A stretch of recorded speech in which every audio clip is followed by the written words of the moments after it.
معقول ہے کہ ہم اولاد کو مان لیں اور اولاد جس کے ذریعے ملے اس کو نہ مانیں؟ آپ ایک واقعے کو دیکھیں جو قرآن حکیم نے ذکر کیا ہے 2-3 مقام پر. تو سورہ ہود میں کہا کہ ابراہیم علیہ السلام کے پاس کچھ نوجوان آئے، بڑے مہماندار تھے، فوراً بچھڑا بھونا اور گوشت لا کے رکھ دیا کہ کھائیے. مہمان آتا ہے تو یہی کرتے ہیں. انہوں نے ہاتھ جو ہے نا اپنا کھانے کی طرف نہیں بڑھایا. ابراہیم علیہ السلام دل میں ڈرنے لگے کہ یہ کہیں دشمن تو نہیں ہے، کیونکہ یہ ہمارے قبائل کے اندر بھی آج تک یہ رسم ہے کہ دشمن کے گھر سے کچھ کھاتے پیتے نہیں ہیں. تو ان کو یہ خوف ہوا کہ شاید یہ دشمن ہو. انہوں نے کہا بھائی ہم دشمن نہیں ہیں، ہم تو اللہ کے بھیجے ہوئے تمہاری جانب پیغامبر ہیں، یعنی رسول ہیں، فرشتے ہیں. تو ابراہیم علیہ السلام کے دل پر جو بوجھ تھا کہ یہ دشمن ہے وہ ہٹ گیا، ان کا دل کھل گیا. تو ان کی زوجہ سارہ جو اسحاق علیہ السلام کی والدہ محترمہ ہے، انہوں نے جب یہ دیکھا کہ ابراہیم علیہ السلام جن سے ڈر رہے تھے انسان سمجھ کے، یہ انسان ظاہری طور سے حقیقت میں یہ اللہ کے بھیجے ہوئے فرشتے ہیں، تو وہ جو ہے نا ہنسنے لگی، مسکرانے لگی. تو جب ان کو مسکراتا ہوا دیکھا تو فرشتوں نے ان کو خوشخبری دے دی بیٹے کی. انہوں نے حیرت سے فسقت وجہ اپنے چہرے کو مارا حیرت سے. جیسے ہمارے جو بھی خواتین ہوتی ہیں جب حیرت ہوتی تو کہتے ہیں ہائے ایسا کام ہو گیا، یہ کیسے ہوگا، شوہر میرا بوڑھا ہو گیا ہے، خود میں عمر کے حصے میں پہنچ گئی ہوں کہ بانجھ ہوں، اولاد کیسے ہوگی؟ تو فرشتوں نے کہا اتعجبین من امر اللہ، تم تعجب کر رہی ہو اللہ کے حکم سے. یہ فرشتے جو خوشخبری دے رہے ہیں گھر سے تھوڑی اولاد کی خوشخبری دے رہے ہیں، یہ تو مالک کے بھیجے ہوئے ہیں. وہ کہنے لگے اتعجبین من امر اللہ، اللہ کی حکم کو، اللہ کے آرڈر کو، اس کے اوپر تم تعجب کر رہے ہو. رحمت اللہ، اللہ کی رحمت سے تم تعجب کر رہے ہو کہ اللہ تم پر اس حال میں اولاد جیسی نعمت کی بارش نہیں کر سکتا. وبرکاتہ، اس برکت کا تم انکار کر رہے ہو، حیرت کر رہے ہو. علیکم اہل البیت، اے اہل بیت. اب آپ دیکھیں ابراہیم علیہ السلام ہے اور ان کی زوجہ ہے، اولاد ابھی ہوئی نہیں ہے. ابراہیم علیہ السلام ہے اور ان کی زوجہ محترمہ، اولاد ابھی ہے نہیں، اولاد کی خوشخبری آ رہی ہے. تو یہ اہل بیت قرآن کی زبان میں کس کو کہا جا رہا ہے؟ ان کی زوجہ محترمہ سارہ علیہ السلام. ٹھیک اسی طرح موسیٰ علیہ السلام جب مدین سے واپس جا رہے ہیں مصر کی جانب، تو قرآن نے کہا وَقَالَ لِآلِهِمْ كُثُوا، انہوں نے اپنے اہل سے کہا ذرا ٹھہرو، میں نے آگ دیکھی ہے دور. گزشتہ زمانے میں آگ جلانے کے رات کے وقت کچھ مقاصد ہوتے تھے. ایک یہ کہ جو قافلے سفر کر رہے ہیں یا جو شخص سفر کر رہا ہے اس کو راستہ تلاش کرنا آسان ہو جائے. جیسے ہمارے کیا ہوتا ہے لائٹیں جلاتے ہیں روڈوں کے اوپر رات کو تاکہ ڈرائیور کو، گزرنے والوں کو معلوم ہو کہ راستہ اس طرف سے. دوسرا یہ کہ اگر کسی کو کسی مدد کی ضرورت ہے تو اس کو معلوم ہو جائے کہ گاؤں اور گوٹھ رات کے وقت تو سب اندھیرا ہوتا ہے، ہاتھ کو ہاتھ سجائی نہیں دیتا. آج کے دور میں جبکہ لائٹوں کا ہمارے پاس ایک نور کا سیلاب ہوتا ہے، اور اس دور میں تو انہوں نے کہا یا ذرا ٹھہرو لِآلِهِ، اپنے گھر والوں سے. اب کون ہے؟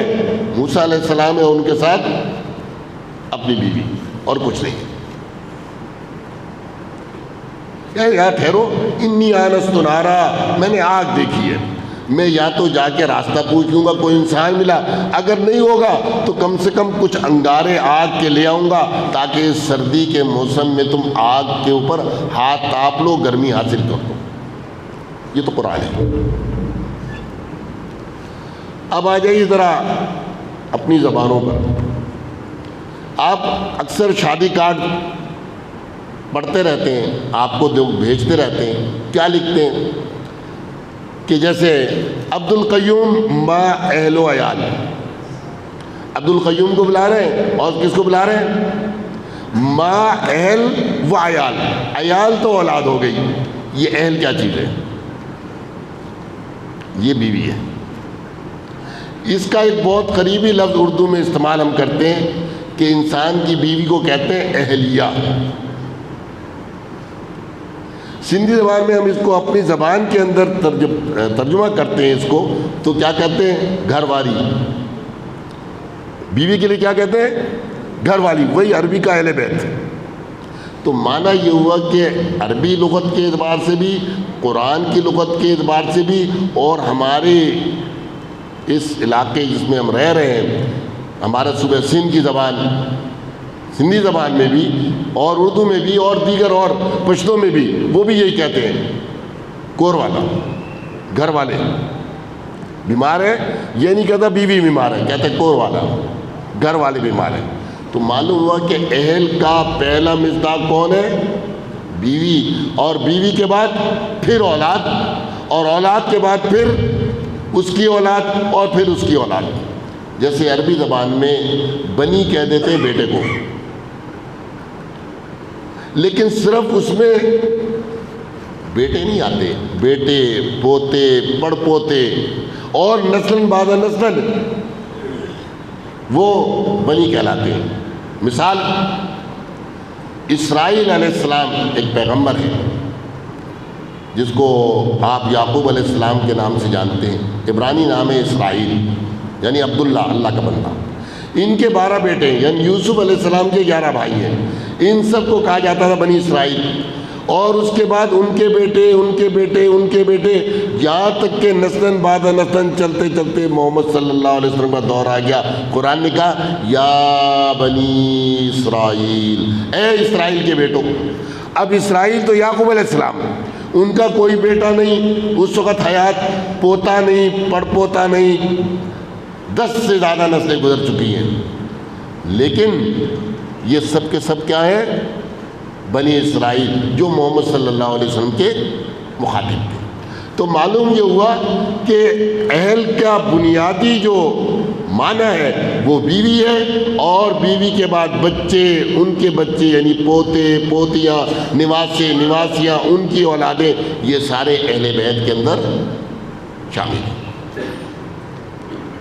اب یہاں زیادتی یہ کر دیتے ہیں ہم کہ بعض یہ کرتے ہیں کہ صرف ازواج ہیں آپ کی اہل میں، اولاد نہیں ہے، یہ غلط ہے۔ اسی طرح بعض کہتے ہیں صرف اولاد ہے، بیویاں نہیں ہیں، یہ بھی غلط ہے۔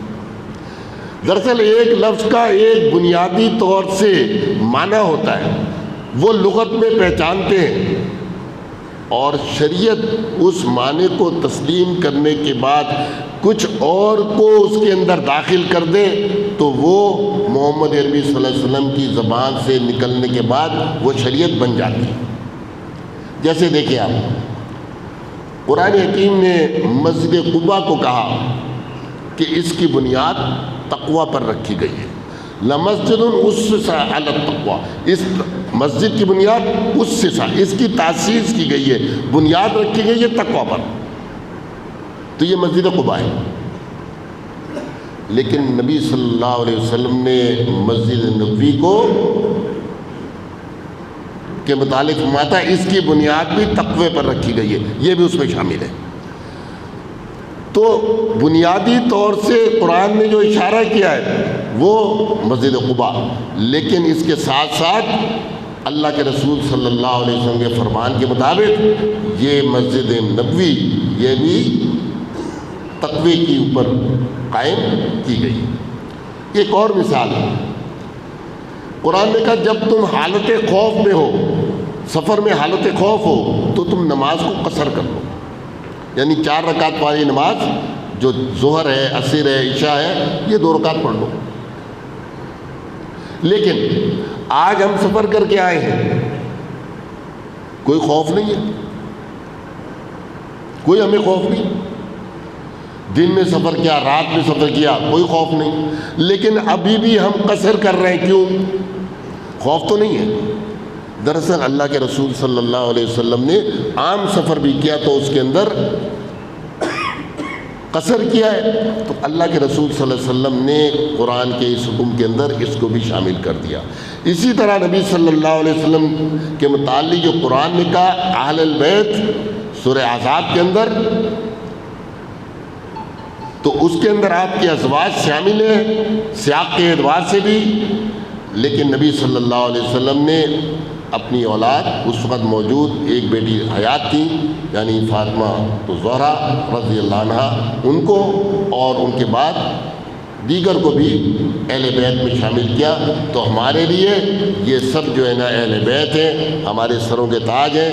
اللہ کے رسول صلی اللہ علیہ وسلم کی ازواج ہوں یا آپ کی اولاد یا ان کی اولاد یا پھر ان کی اولاد، یہ سب ہمارے لیے عزت تکریم کے قابل ہیں۔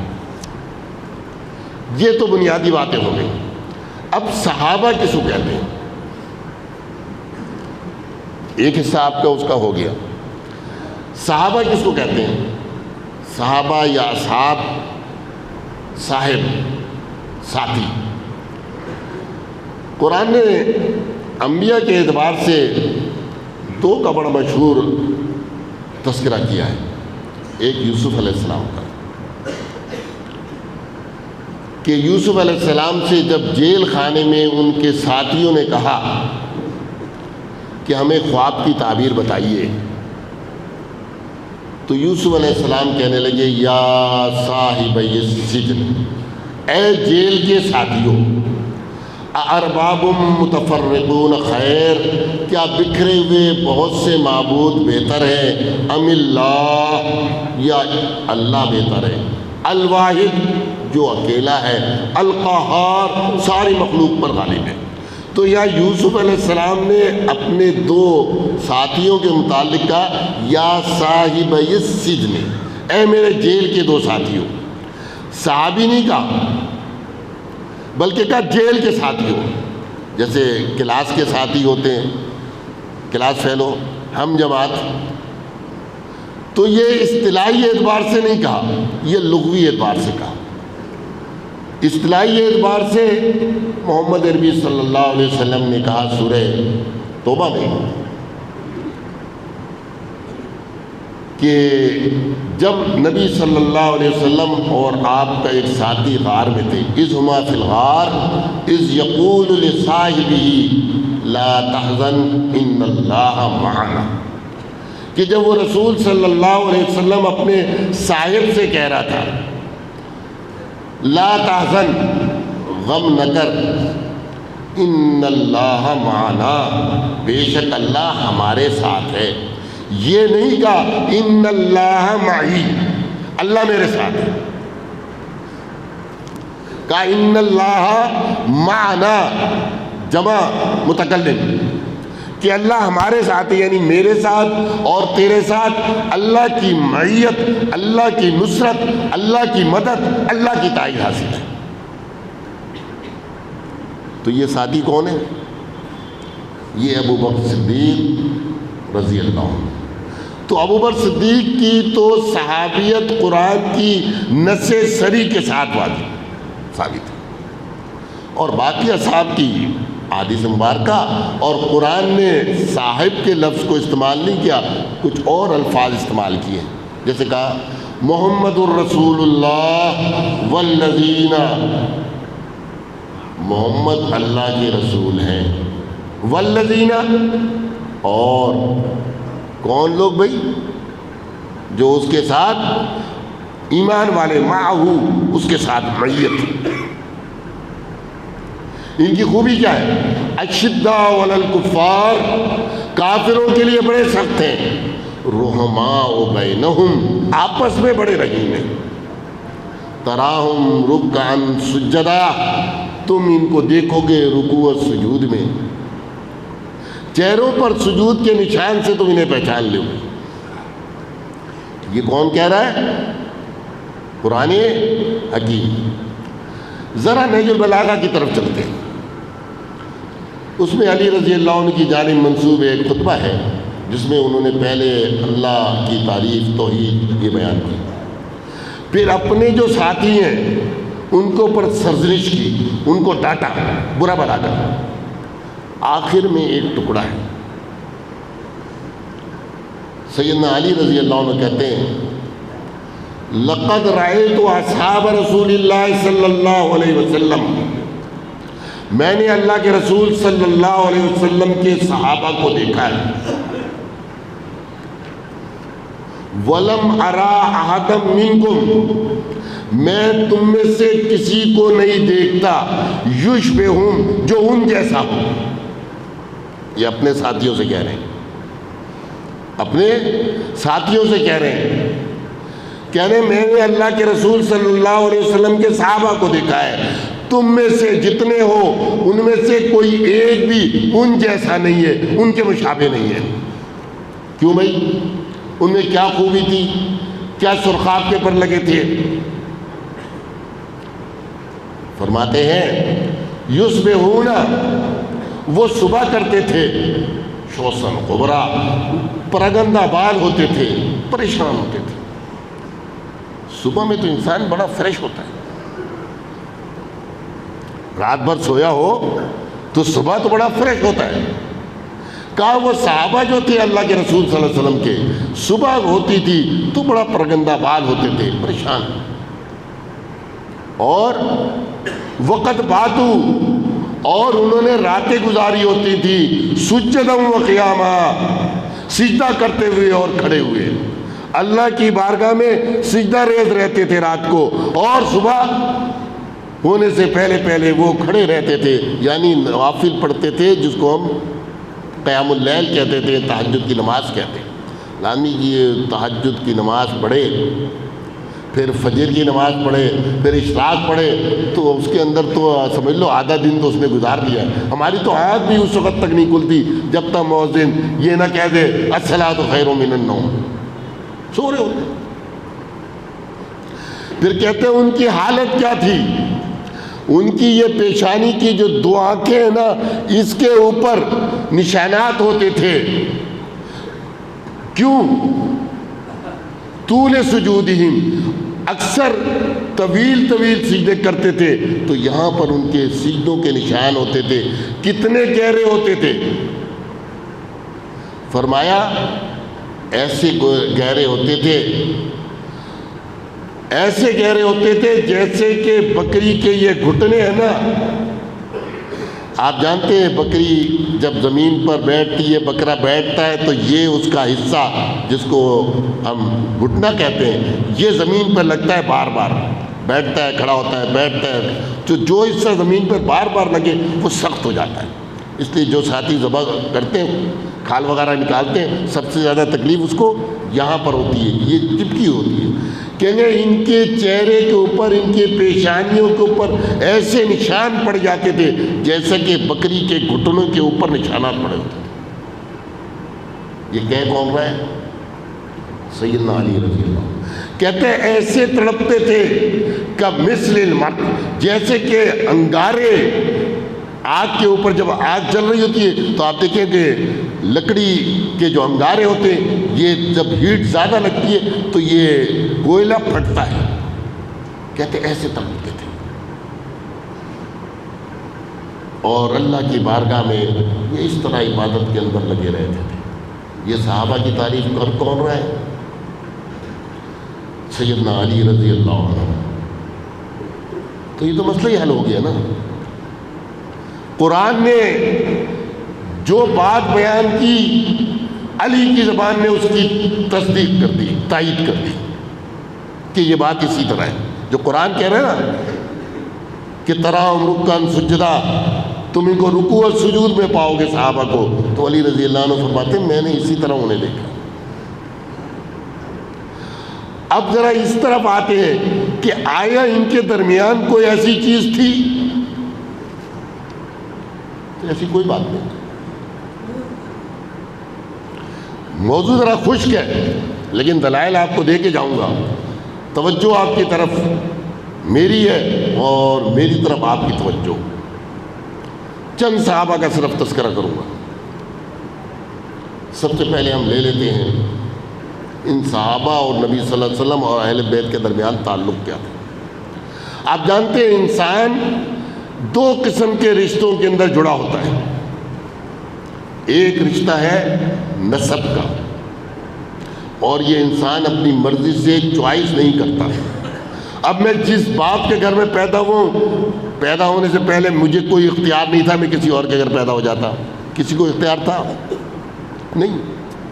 ہم پیدا ہوتے ہیں اللہ کے اختیار سے. جس باپ کے گھر میں پیدا کر دے وہ ہمارا باپ، جس ماں کی کوکھ سے جنم لے وہ ہماری ماں.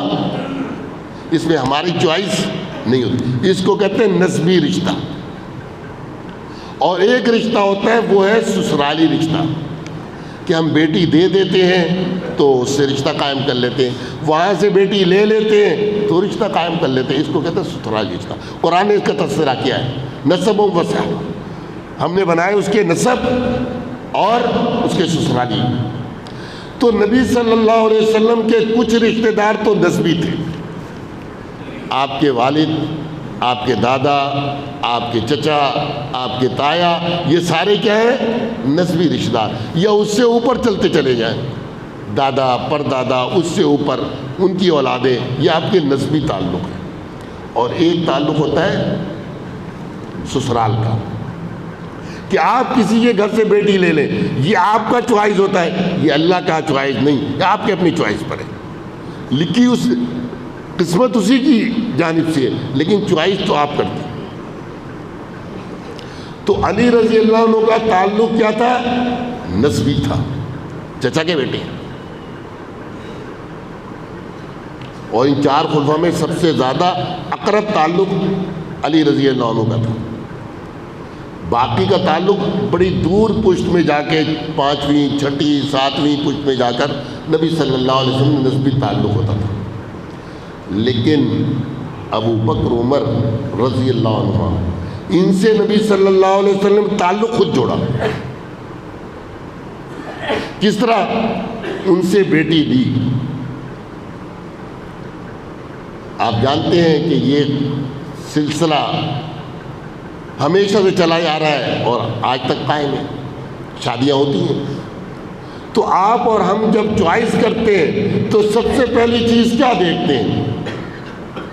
خاندان کیسا ہے، لوگ کیسے ہیں، یہی دیکھتے ہیں نا. تو نبی صلی اللہ علیہ وسلم خدیجہ الکبریٰ کے بعد حضرت سودا اور عائشہ رضی اللہ عنہما ان سے رشتہ قائم کرتے ہیں. تو یہ ابو بکر کی بیٹی ہے، صدیقہ بنت صدیق ام المومنین عائشہ رضی اللہ عنہ. یہ آپ خود تعلق قائم کر رہے ہیں،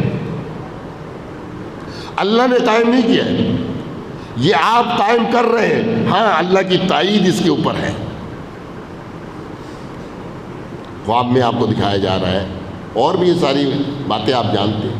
اسی طرح حفصہ رضی اللہ عنہا سے نبی صلی اللہ علیہ وسلم نے تعلق قائم کیا، آپ کی زوجہ محترمہ بن گئی. ٹھیک. اور بھی بہت سے صحابہ یا غیر صحابہ سے بھی آپ نے یہ تعلق قائم کیا. تو یہ تعلق جو ہے یہ صحابہ کا اہل بیت کے ساتھ بھی تھا. آپ دیکھیں، سب سے پہلے ابو بکر کو لے لیتا ہوں رضی اللہ عنہ. یہ کہتے ہیں ہمارا چھٹا امام جعفر صادق، یہ ہمارے سنی اسکول آف تھاٹ کے اندر بہت بڑے امام ہیں، محدث ہیں جعفر صادق. بخاری جیسی معتبر کتاب میں ان کی روایات موجود ہیں اور بسند موجود ہیں. یہ اہل سنت کا تر امتیاز ہے کہ جتنی روایات ہمارے پاس ہوں گی، ہم جو صحیح روایت ہوگی وہ سند کے ساتھ ہوگی، اور کسی گروہ، کسی فرقے، کسی مذہب کے پاس یہ علم نہیں ہے فن اسماء الرجال. کہ اسناد کا علم، کہ نبی صلی اللہ علیہ وسلم کی جو بات ہوگی وہ ہم سند کے ساتھ ثابت کریں گے کہ یہ سند نبی صلی اللہ علیہ وسلم تک پہنچتی ہے۔ اب امام جعفر صادق،